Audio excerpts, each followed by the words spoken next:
Good morning, everyone. Today we are going to complete and continue our unit number 6, which having the new words.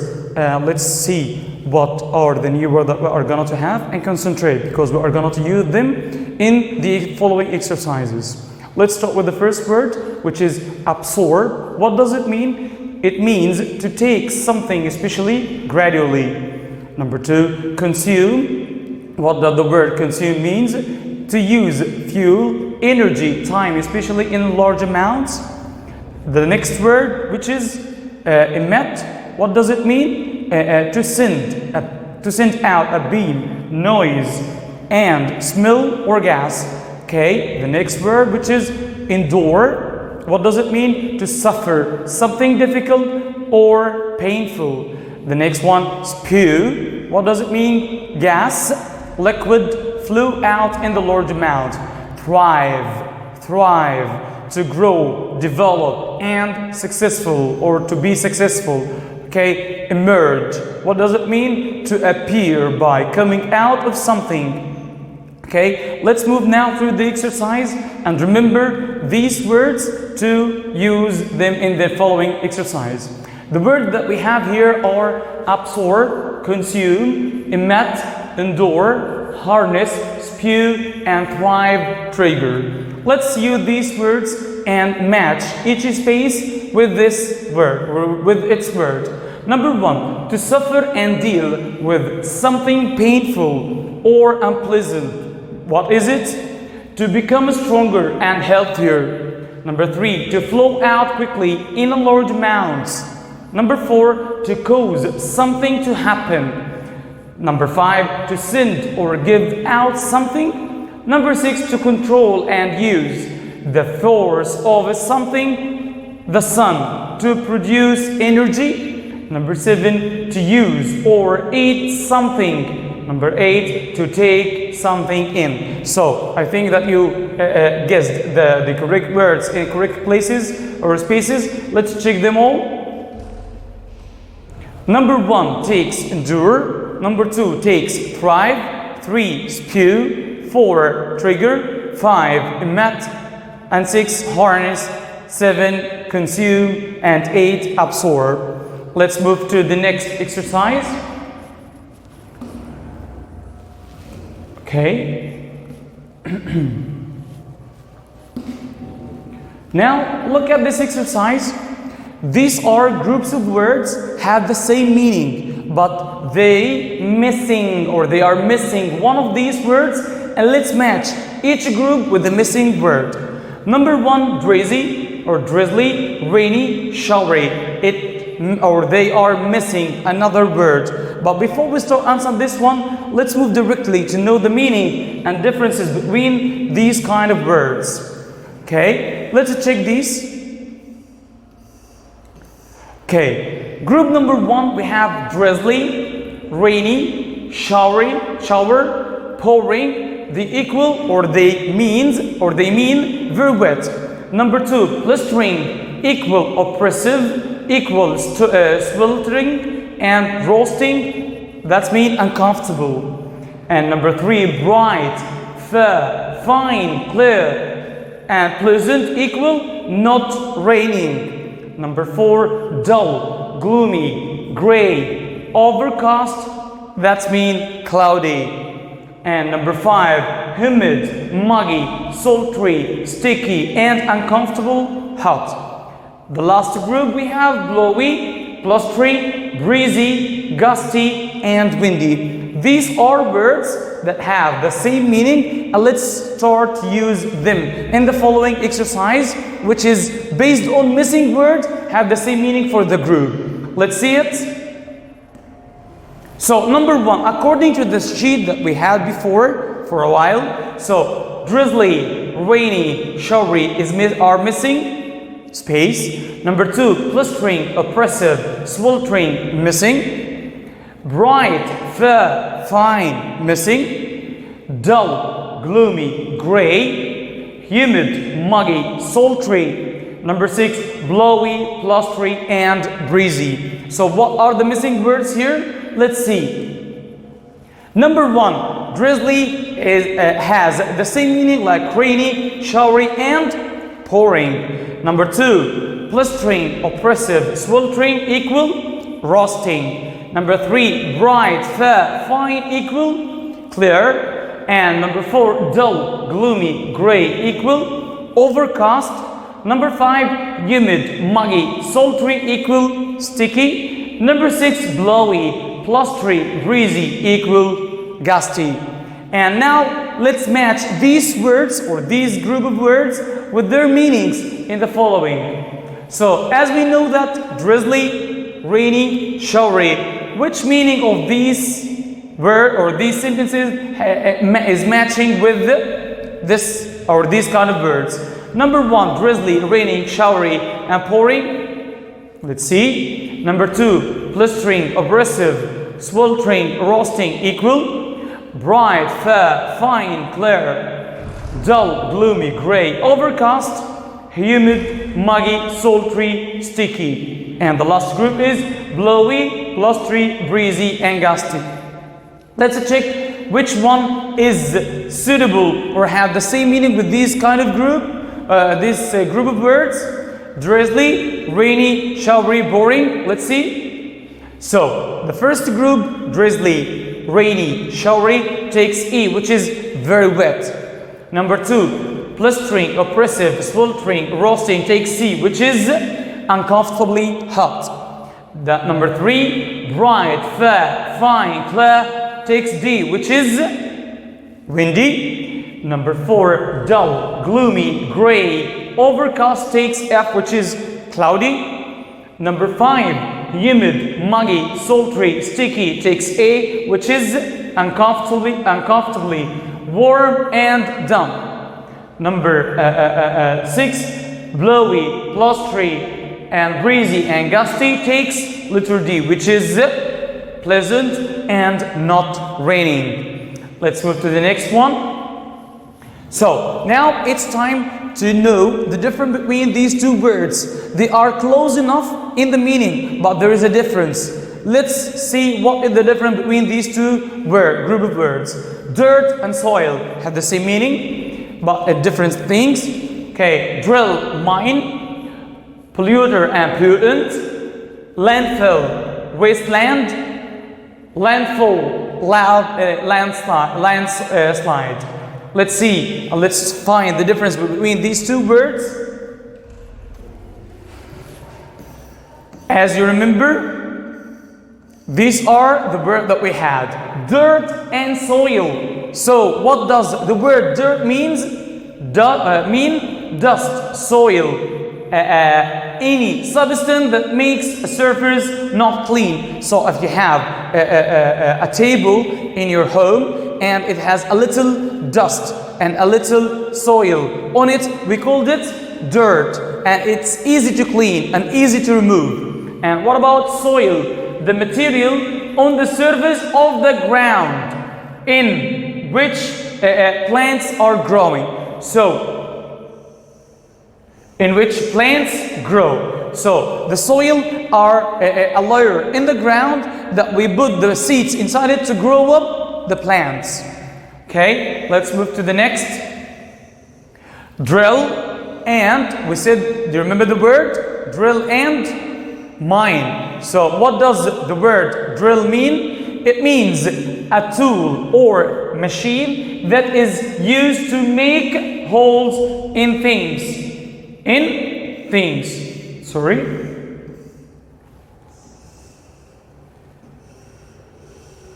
Holes in things. So what about mine?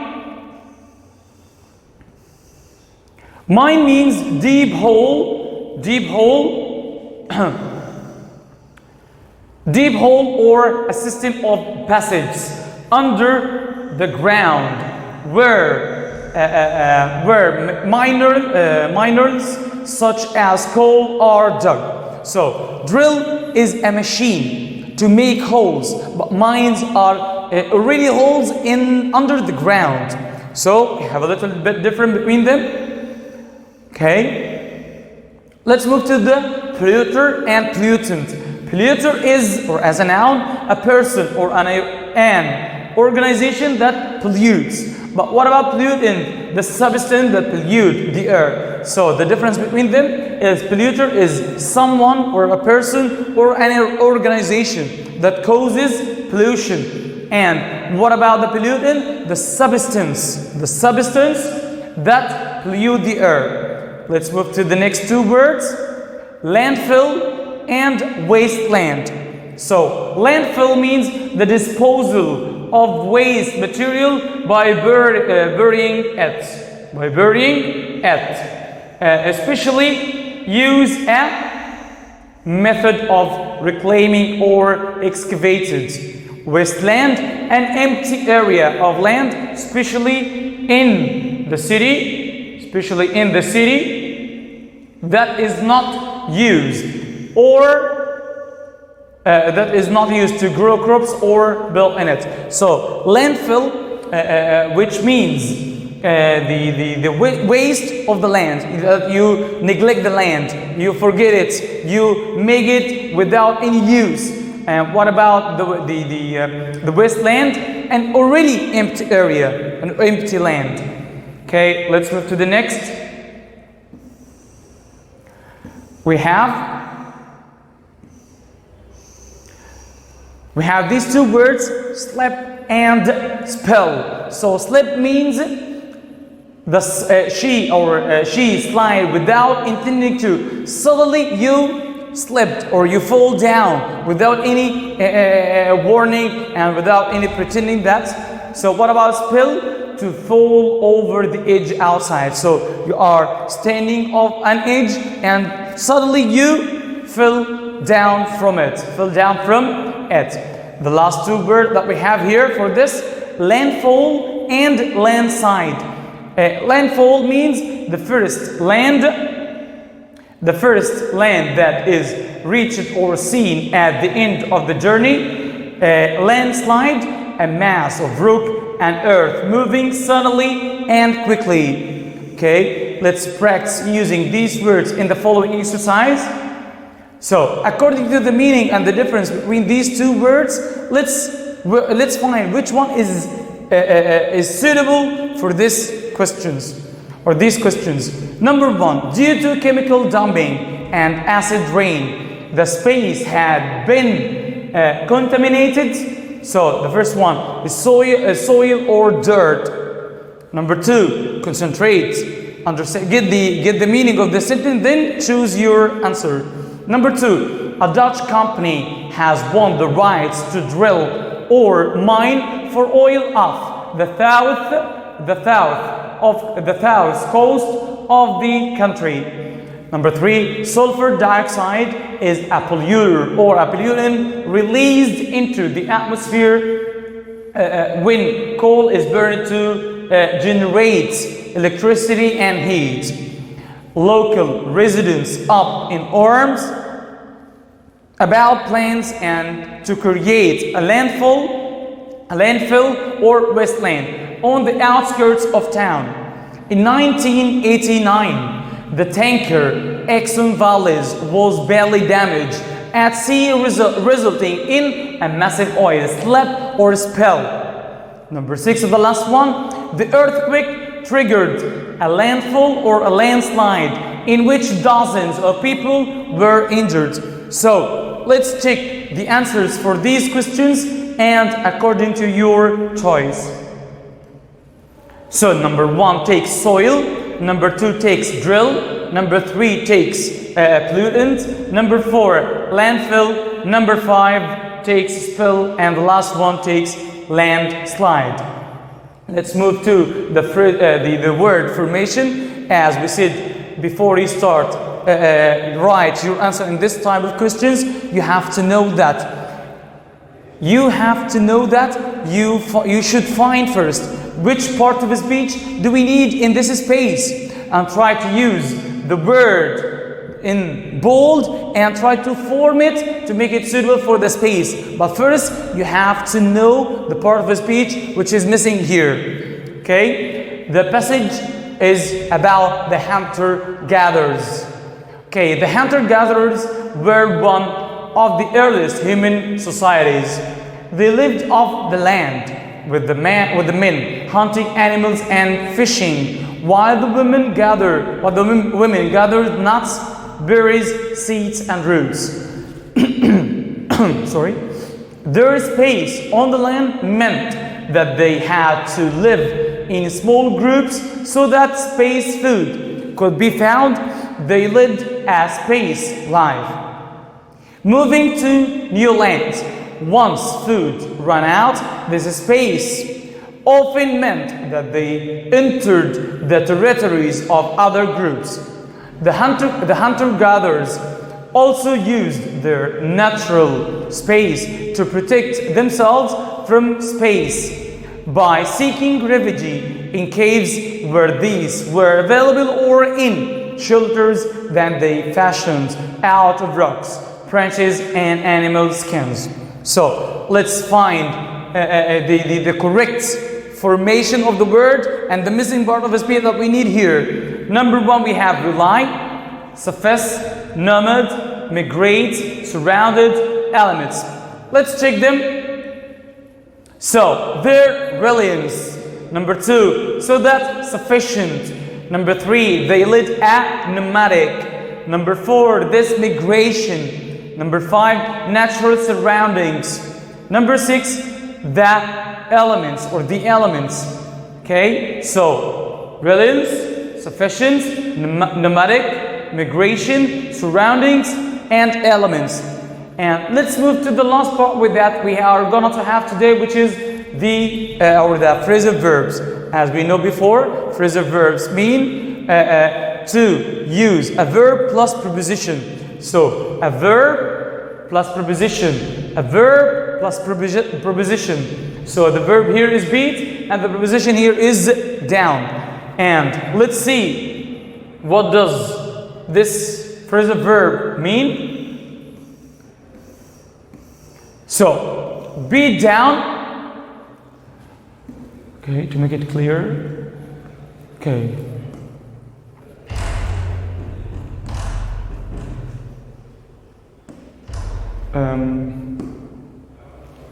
Let's move to the meaning of these phrasal verbs. Okay. So, number one, beat down. The sun shines very strongly. The limits of something. The limits of something. Okay. The next phrasal verb, which is blow. Blow up. What does it mean? The storm begins suddenly and without force. Bucket down. It is raining heavily. Number four, clean up. The rain stops and the clouds disperse. Number five, blow over. The storm goes away without any problems. Number six, dry up. The river or a lake loses all its water. So let's move to the exercise to practice using these phrasal verbs. Number one, beat down, blow up, bucket down, clear up, blow over, and dry up. Number one, when a river or a lake loses all of its water, its space. Number two, if it is a space, it is raining very heavily.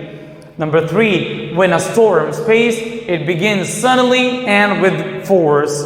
Number four, if the weather space, the rain stops and the clouds disperse. Okay. Number five, when the sun space, it shines very strongly. And number six, when a storm space, it goes away without any serious damage. Let's check the answer for these questions. So, number one, take dries. Number two, bucketing down. Number three, blows up. Number four, clears up. Number five, beats down. Number six, blows over. And this is the end for the session. Let's have a next session, which is also going to be about the words, the collocations, and the other. I hope that you understand. If you have any questions, just send me or message me or text me on WhatsApp or whatever you want. Thank you all for listening.